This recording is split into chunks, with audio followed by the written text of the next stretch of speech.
All right, thanks Sean for having us on the Next Level Live call. We are closing out 2019, headed into 2020. And on today's call, I've got Tiffany Grunberg with us and John Gavin with us. Both have done over $1 million of lifetime production, well over $1 million. Both of them have very successful agencies that are growing rapidly. And we're going to break this call into 3 different sections today. The first section that we're going to talk to you guys about is going to be purely on sales and how we can improve and get better in that category. We're going to talk about hiring in our second category. And then finally, we'll talk about mindset and things that you need to be thinking about coming into 2020. So the first thing I would say is 80% of this business is the phone, 15% is the in-home, and 5% is product knowledge. So we first got to identify a couple phone tips for you, because I think that's the number one reason why most people fail at this job is really they're inadequate, not prepared, not equipped, and don't understand the key points and topics that they need to stay on when it comes to the phone. I'm gonna start with Tiffany and we'll kind of rapid fire and discuss this together, but what tips can you give producers that are new or even veteran agents on the phone? What do you feel is important, and what do you feel that they need to do to be the most successful at it? Well, I think understanding that when we say that this business is 80% phoning, that you understand that we're not making that up, right? That's an absolute fact. Yeah. It is 80% the phone, because you can't get in to see people if you are not good on the phones. So I think the number one thing would be, we need to make sure that as new agents or even veteran agents that we're practicing. You need to be able to say the phone scripts in your sleep. You need to be able to understand that objections are natural, especially on the phone, and make sure that you are understanding that you have a go-to phrase when someone objects. No matter what the objection is, you're saying something like, okay, perfect, no problem, I totally understand. Something that you're always going back to buy yourself a little bit of time when the objection comes on the phone, so that you can realize what the objection is and move forward and back into the script. I think if you practice those things and practice the overcoming those objections, that you'll get so much better on the phone, and it will be easier, and you will feel like it's less daunting than it should be. Absolutely. John, what would you say that you've seen for producers that start? Where do they fail on the phone the most? Lack of preparation. I think that so many people look at a script, they think they have it down, they jump on the phones, but they haven't actually practiced that script over and over and over ad nauseum, and even recording yourself to see what you sound like. Because when we have a lot of new dialers come on board, they don't have any, once they get their first objection, they're just toast, they're gone, because they don't know the script, they can't jump right back into it. A lot of people don't realize how their tone comes across, because you don't want to sound like a telemarketer when you're on the phone. Like when somebody answers the phone, you don't want to seem excited, like Bob, like get all happy because they answer the phone. It's business. They should, it's like, hey Bob, and just go right into your script there. I think people once they get somebody to answer the phone, they get into a conversation with them, and that's not what you're there for. You want your phone script to be short and to the point, and just there for the purpose of setting the appointment. And a lot of people get outside themselves and they think that they're making a friend, and they're just wasting time. No doubt, no doubt. The couple things that I would share on the phone are simple. First is understand when to quick set appointment versus quality set appointment. If people say, I'm going to call you back, make sure you say, what time are you and your spouse generally going to be home from work? And let's say it's 6 o'clock. Say, great, this is in regards to paying off your mortgage. If you were to die, I'm going to be out in your area between about 6:30 and 7. I'll see you at that time tomorrow. Does that sound fair to you? And I always like using the word fair, because everything seems fair. So making sure that you quick set appointments is crucial. When people have said already taken care of it, hey, perfect, that's the purpose of my phone call. I'm assuming you took the time to fill out multiple forms to get the best deal. My job simply to get you this information. What time are you and your spouse generally home from work? 6, great. I'm gonna be dispatched out in your area. It takes me 10 or 15 minutes to get you this information. I'll see you Tuesday between 6:30 and 7. Does that sound fair? And I think, just knowing how to transition quickly when you get objections is huge. Nothing good happens on the phone. A lot of times people talk too much and get caught up in conversations and lose appointments. So really having control on the phone is everything, like you mentioned as well. So And especially like with Matt, like Matt just did that script in like verbatim what you should be saying, and he did it because he practiced. I mean, that's what we're all saying, is you have to be able to do that. You have to be able to have those objections and how to overcome them like right off the top of your head, so you don't sit there and then, like John said, then you start to panic and because you thought you were good on the phone and then you're not, and you know, it just kind of goes downhill from there. So practice. yeah, that's huge. I mean, if you're actually thinking about what you're saying, Mm-hmm. and it's not like a program robot, Yes, then exactly. you're gonna fail Yeah. on the phone. Like, most people are not that prepared to really be equipped to overcome objection, or they get off track and they don't stay on the script, whatever the scenario is. But I think you just really need to focus on getting great on the phone, and your money problems will not exist for sure. The next topic that we want to cover in sales is really, Tiffany, how do we identify problems in the house? What's the best way to, because the only way that we get paid is by identifying the problem and solving the problem. So talk to people about that. I think when you go into a home, you have to be prepared mentally and have taken a second to understand that people don't fill out forms for something that they don't need.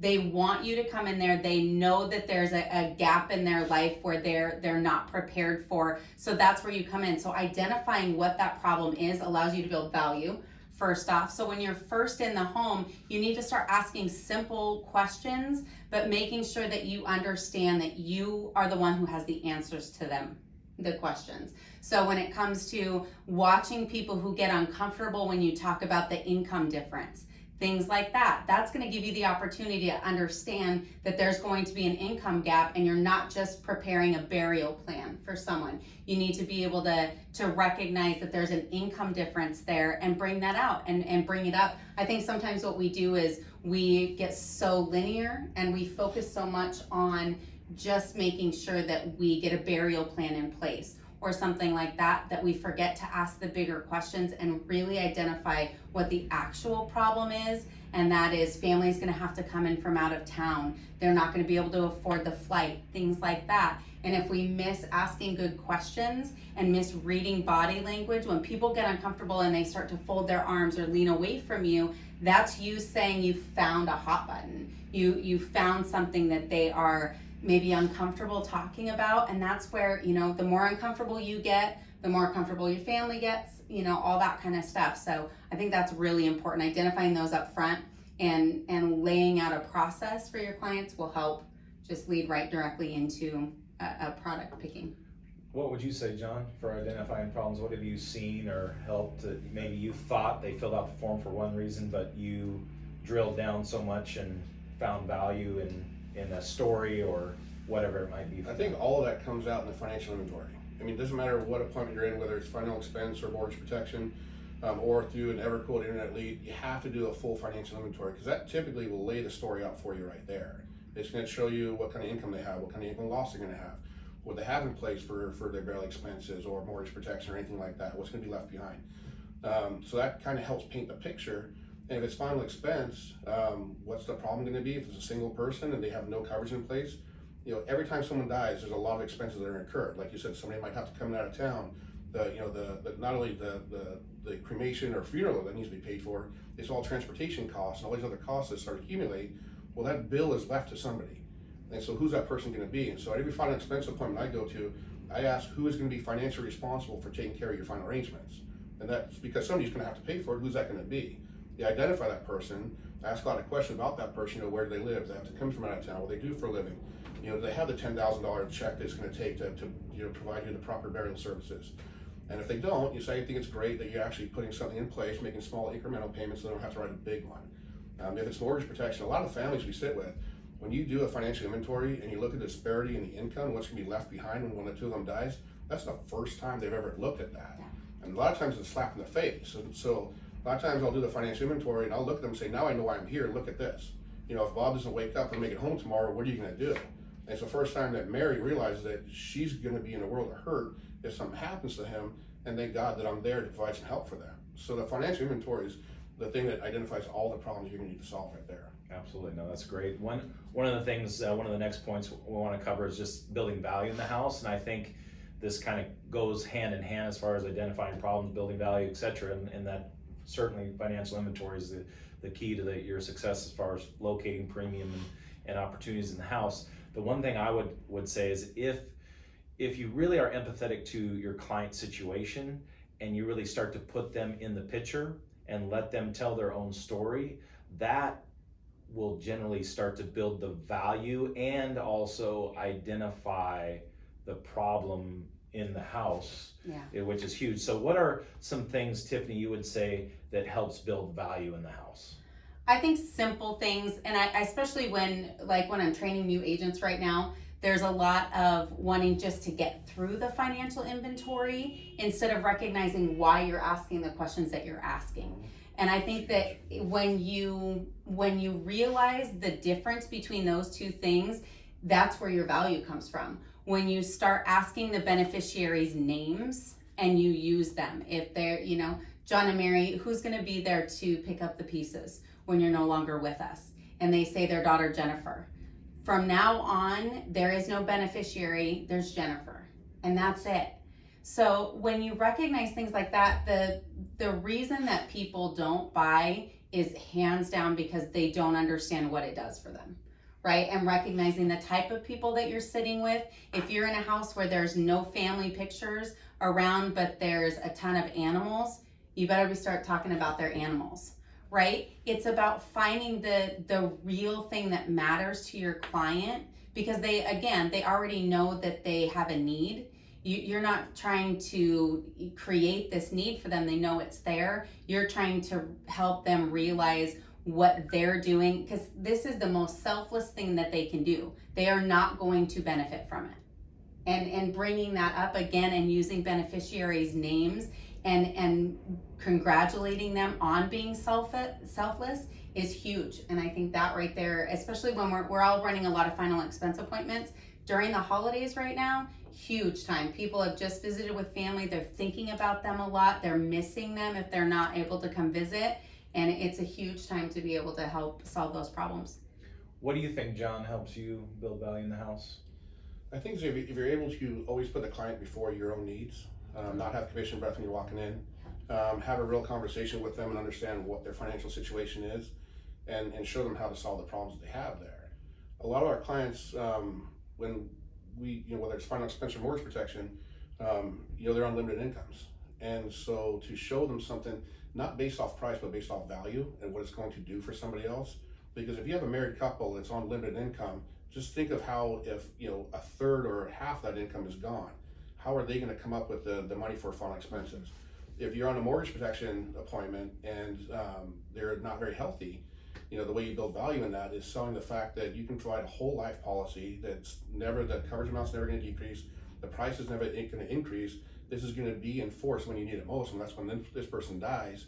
And it may not be able to pay the entire mortgage off, but you can put 1, 2, 3 years worth of payments in the bank, tax free, which they don't have right now, in order to pull from when this person dies, because all three of us, we're going to die at some point. We don't know who's going to go first.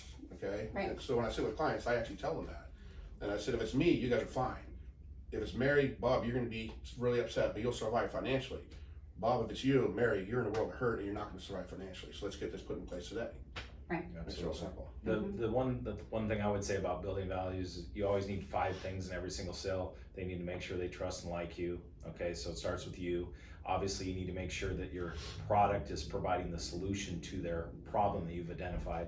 And then they want to have trust in the companies that you represent, as well as Family First Life and why you are an independent agent. And then also making sure that it makes logical sense and financial sense. And that's a huge deal, and that's why we storytell with the emotional side, but make sure it's logical with financial inventory. So those are great ways to build value. The final little sequence on our sales portion is we'll just do 30 seconds on this stuff. How do you eliminate objections up front in the house? By setting up a process.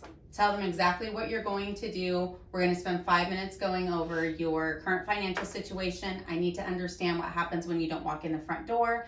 We're going to spend 5 minutes going over your health. At the end of the day, that's really what helps us understand who's going to give you the best rates here in our state. And then lastly, we want to talk about and find something that you actually qualify for. Does that make sense?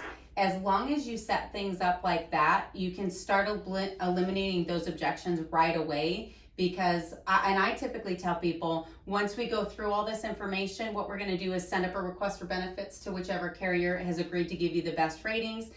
You'll get a written response or a written approval in 5 to 10 business days. We'll go over them at that time. We want to see in black and white what we've requested is what they're actually offering you.